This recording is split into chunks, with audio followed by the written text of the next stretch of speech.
Alexandre poussa la porte du bureau avec une violence inhabituelle.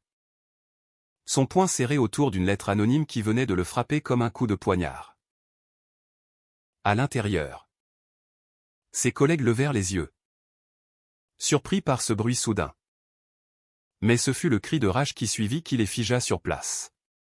« Qui a osé mettre ça dans mon casier » hurla-t-il.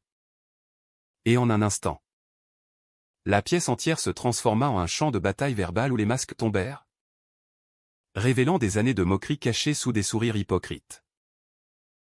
Dès ce matin fatidique, Alexandre avait senti que quelque chose clochait. Il travaillait depuis 5 ans dans cette agence de publicité à Paris. Un endroit branché du quartier du Marais, où la créativité était censée régner en maître. Mais derrière les façades colorées et les brainstormings animés, une ombre planait sur lui. Ses collègues. Un mélange de jeunes ambitieux et de vétérans cyniques, avaient commencé à murmurer il y a des mois. Des blagues anodines au début. Comme « Alex, t'es toujours si bien habillé. T'as un styliste personnel ou quoi ?» Qui glissait progressivement vers des insinuations plus directes. T'as pas de copine ? À ton âge. C'est suspect. Non. Il avait ignoré. Souri. Détourné. Mais cette lettre, glissée discrètement dans son casier, portait les mots qui brisaient tout, on sait que t'es pédé. Arrête de te cacher ou on te vire. Le cœur battant, Alexandre balaya la pièce du regard. Il y avait Marie. La graphiste qui riait toujours un peu trop fort aux blagues douteuses, Thomas. Le chef de projet qui organisait les afterworks et aimait dominer les conversations, et puis Laurent. Le directeur créatif, qui observait tout cela avec un détachement apparent. Alexandre sentit une vague de nausée monter. Était-ce une blague collective? Ou pire, une menace réelle?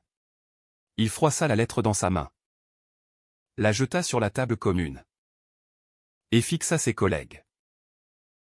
Si c'est une plaisanterie, elle n'est pas drôle. Et si c'est sérieux? Vous êtes des monstres.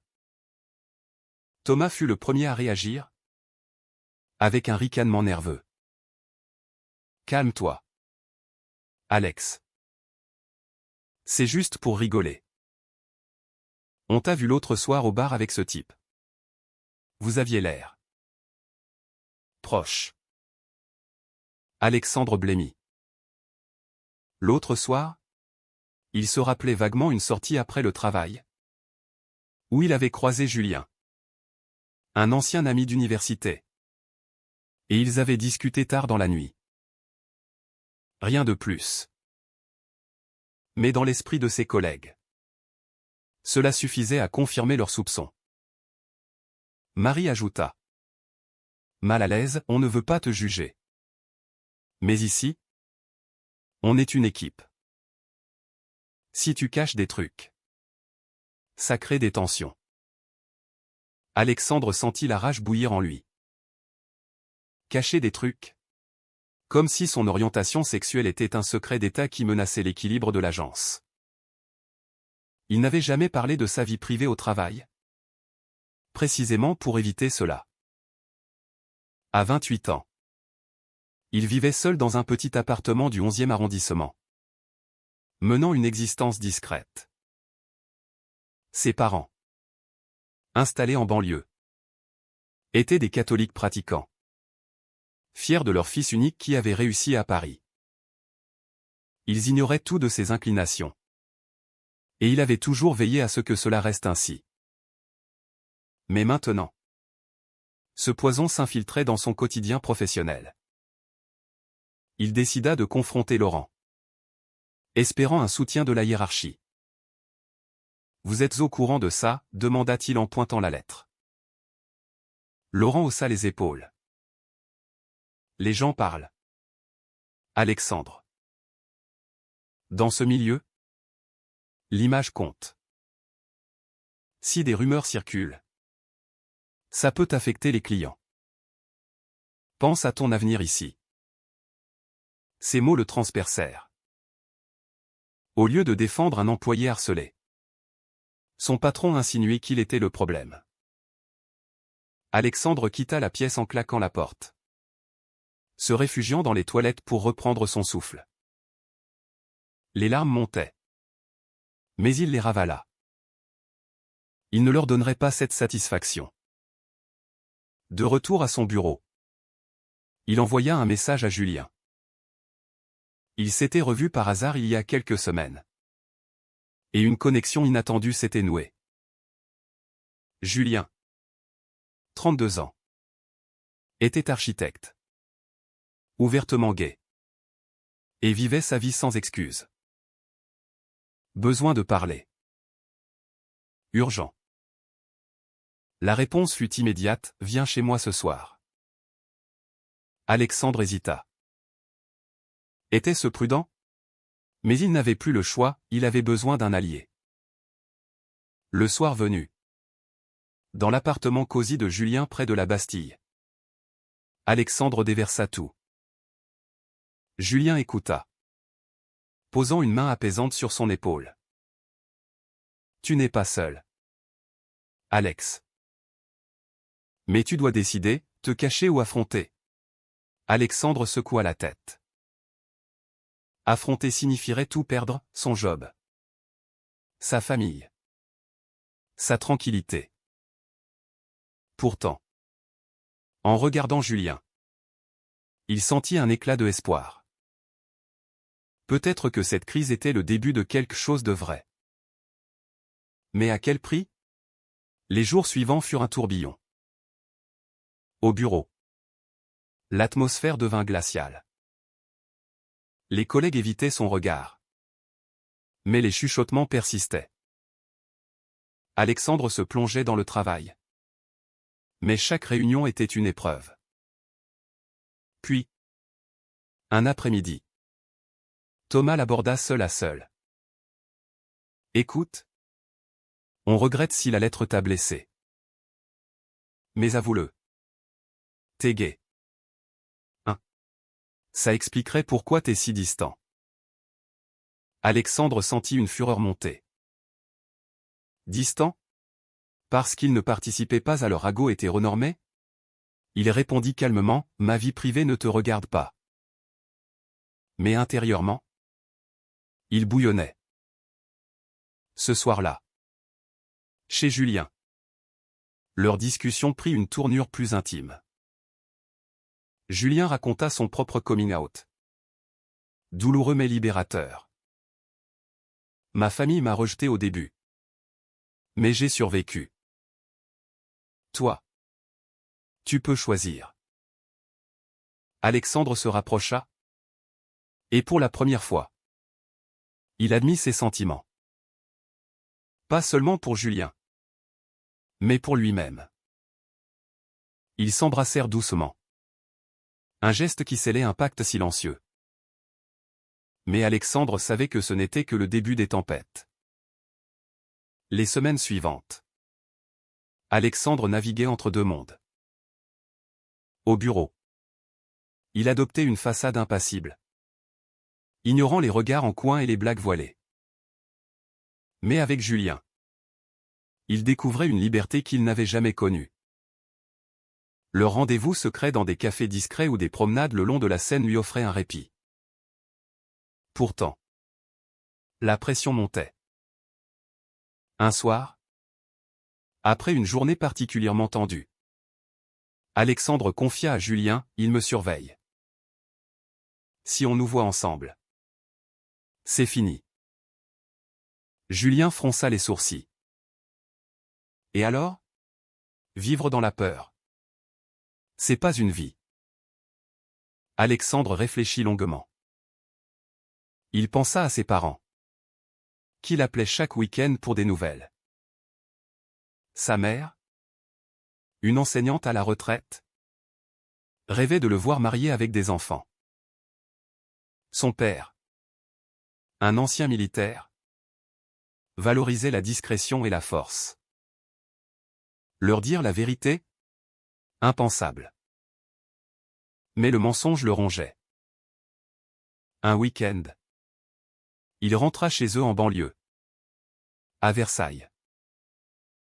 Autour de la table familiale.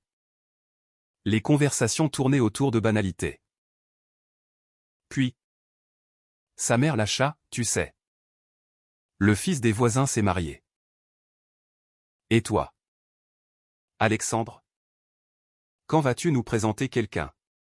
Il bredouilla une excuse. Sentant le poids de leurs attentes. De retour à Paris.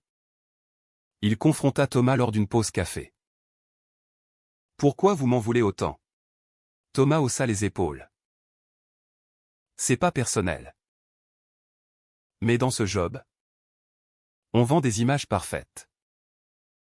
Si t'es différent, ça complique. Alexandre explosa intérieurement. Différent? Comme si son orientation était un défaut professionnel.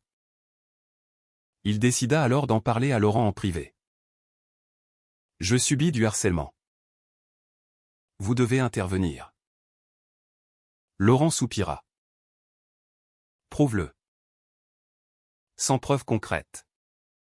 C'est ta parole contre la leur.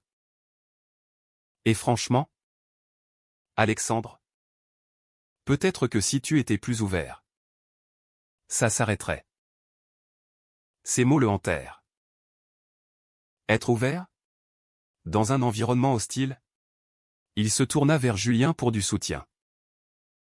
Leur relation s'approfondissait, des dîners chez l'un ou l'autre.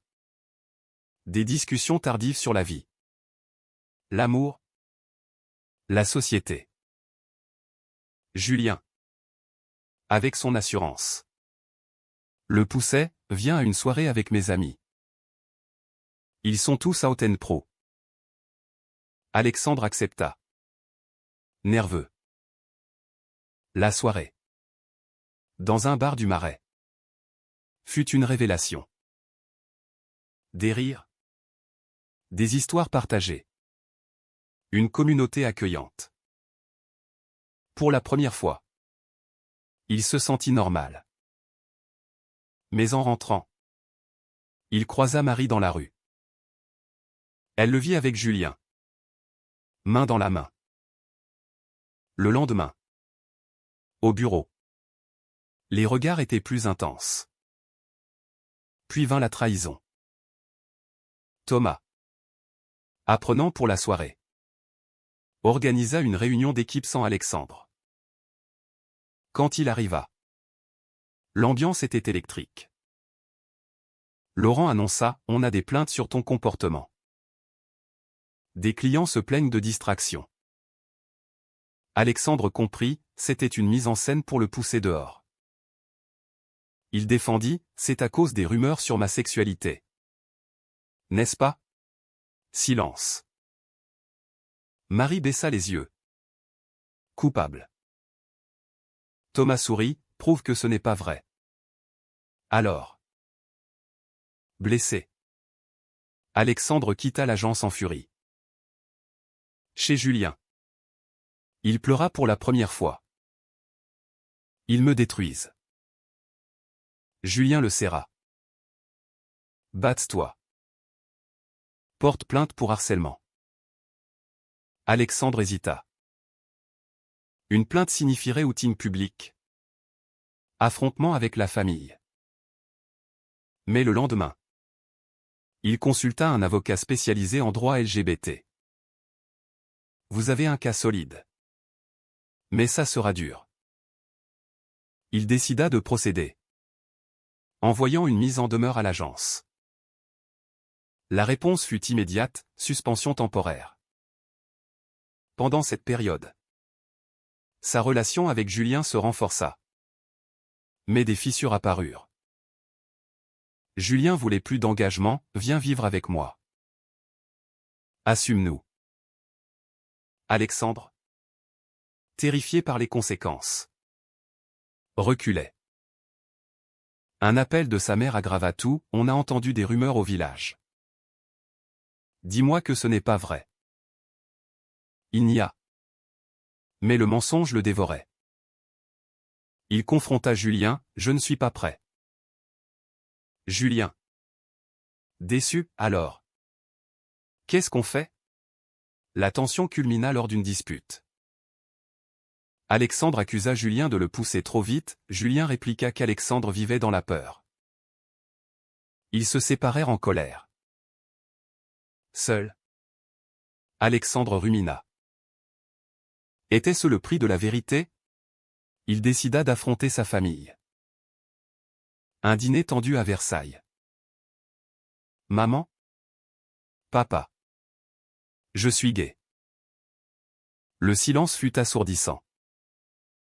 Son père se leva, sors d'ici. Sa mère pleura, comment as-tu pu nous faire ça? Alexandre partit. Le cœur brisé. Les mois suivants furent un chaos émotionnel. Suspendu de son travail. Alexandre vivait sur ses économies. Errant dans Paris comme un fantôme. Il évitait Julien. Ignorant ses appels. La plainte pour harcèlement avançait lentement, l'avocat collectait des preuves. Mais l'agence contre-attaquait avec des accusations de performance médiocre. Alexandre se sentait piégé dans un engrenage judiciaire et social. Un jour, il reçut un message de Marie, « Désolé pour tout. Je peux témoigner pour toi. » Surprise. Ils se rencontrèrent dans un café. Marie avoua, « J'ai participé aux blagues. Mais c'était pour suivre le groupe. Thomas est toxique. » Elle promit de l'aider. Révélant des emails internes prouvant le harcèlement. Alexandre, reconnaissant, vit une lueur d'espoir. Mais cela signifiait exposer tout publiquement. Pendant ce temps, sa famille restait silencieuse. Pas d'appel. Pas de message. Le rejet le rongeait. Déclenchant des nuits d'insomnie où il questionnait ses choix. Était-ce une erreur d'avoir parlé? Ou le début de la libération? Il reprit contact avec Julien. S'excusant. J'ai peur. Mais je t'aime. Julien, ému, accepta de recommencer. Mais à condition d'avancer ensemble. Ils assistèrent à une manifestation pour les droits LGBT à Paris. Main dans la main. Pour Alexandre. Ce fut terrifiant mais exaltant. Des passants les regardaient, certains souriaient. D'autres fronçaient les sourcils. La société française. Progressiste en surface. Cachait encore des poches de conservatisme. L'audience approchait. Alexandre prépara son témoignage. Revivant chaque insulte. Chaque regard. La nuit avant. Il appela sa mère. Je ne change pas qui je suis. Elle pleura, ton père est furieux. Mais je t'aime. Donne-nous du temps. Un mince espoir. Au tribunal. Face à Laurent et Thomas. Alexandre parla avec force, j'ai été harcelé pour qui je suis. Cela doit cesser. Marie témoigna. Exposant la culture toxique de l'agence. Thomas nia. Mais les preuves étaient accablantes. Le verdict tomba, l'agence fut condamnée pour harcèlement moral.